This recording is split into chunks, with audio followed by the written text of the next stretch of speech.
ఏమండాయ్ నా తల్లి నా బంగారమే ఎంత అందంగా ఉన్నావే. అందంగా ఉంది. నేనెవరమ్మా? నేనెవరమ్మా? అరుణ పోలికేనండి. అరుణ పోలికే.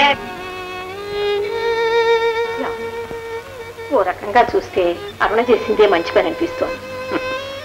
మన కుటుంబంలో పిల్ల పాప లేకుండా పోతారని ఎంతో భయపడ్డాను. దాని కడుపు చలవల్లో కాయ కాసింది. ఇక భయం లేదు. అమ్మా, నేను చేసిన తప్పుకి మీ అమ్మకి ఇంకా మా మీద కోపం పోలేదు. పోదు కూడాను. నువ్వు పెద్దదానం అయిన తర్వాతనైనా ఈ బామ్మని తాతయ్యని కొంచెం పలకరిస్తూ ఉండమ్మా. వెళ్ళొస్తాను తల్లి, వెళ్ళొస్తా. అత్తయ్య, అమ్మా నన్నేనా తల్లి?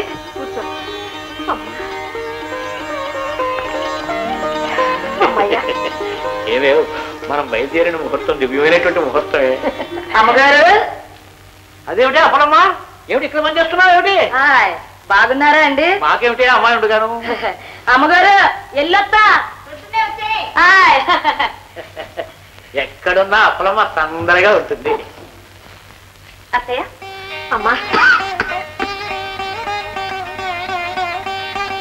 అమ్మా, నీ మనస్సు ఇంతకాలం ఎంతో బాధ పెట్టాను. అవన్నీ మర్చిపోతండి. అరుణ, అమ్మాయి పుట్టినరోజు టైం ఇస్తే జాతకం రాస్తాను. చూడు తల్లి, జరగదనుకున్నది జరిగింది. ఇంతకాలానికి తల్లి అయినావు. ఏదో నలుగురిని పిలిచి బారసాలు జరిపించి అమ్మాయికి పేరు పెట్టించు. ఏమ్మా?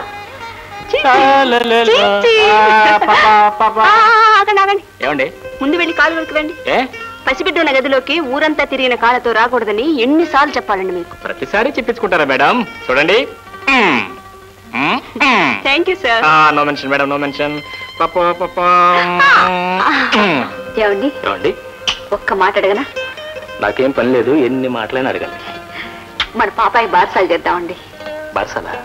ఏమాత్రం ఖర్చు అవుతుంది?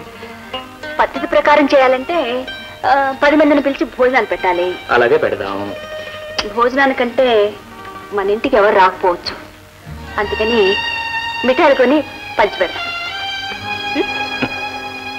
మన ఇంటి భోజనం పనికిరాని వాళ్ళకి మనం పెట్టే మిఠాయిలు పనికి వస్తాయి. బాగుందండి. ఎవరి ఆచారాలు వాళ్ళవి. వాళ్ళ ఆచారాలు వాళ్ళకున్నప్పుడు మనకెందుకు చేస్తాలు? అయినా అంత ఖర్చు పెట్టే స్థితిలో మనం లేంగా. ఏదో మనం పిలిచాం కదా అన్న మొహమాటం కొద్ది వచ్చి తింటే ఏమైపోతామో తినకపోతే ఏమైపోతామో అని ఆలోచించేవాడి కంటే తిండికి లేని 10 మందిని పిలిచి కడుపు నిండా అన్నం పెట్టి ఆ పని చేయడానికి బారసాలే చేయక్కర్లేదులేండి, ఎప్పుడైనా పెట్టచ్చు. బారసాలు చేయకపోతే ఇప్పుడు వచ్చే నష్టం ఏంటి? మొట్టమొదటి బిడ్డ ఏ వేడుక చేసుకోకపోతే నలుగురు ఏమనుకుంటారు అనుకుని మనం పెళ్లి చేసుకున్నందుకు ఆ నలుగురు ఏం అనుకోలేదా? ఎవరి తృప్తి కోసమో ఎవరో ఏదో అనుకుంటారనో ఎంతకాలం భయపడతాం? అరుణ, ఇది చాలా చిన్న విషయం. నువ్వేం బాధపడకు. నీకు గట్టిగా చేయాలంటే చెయ్యి. చెయ్యాలని పట్టుదల కాదండి. ఇన్నాళ్ళు వితంతువులా తిరిగి నేను సుమంగళయ్యాను, తల్లిని కూడా అయ్యానని 10 మందికి తెలియాలని ఆశపడ్డాను. అంతే. అయితే తప్పకుండా చేద్దాం. ఎంత డబ్బైనా ఖర్చు పెడతాం. వద్దండి. ఏ కోపంతో అంటున్నావు? లేదండి, నిజంగానే అంటున్నాను. నలుగురు మన ఇంటికి రావాలని ఆశపడ్డానే కానీ వాళ్ళు వచ్చి వెళ్ళేటప్పుడు ఏమేమి మాట్లాడుకుంటారో ఆలోచించలేకపోయాను. అసలు బారసాలు చేస్తే నలుగురు కళ్ళు మన బిడ్డమే పడతాయండి.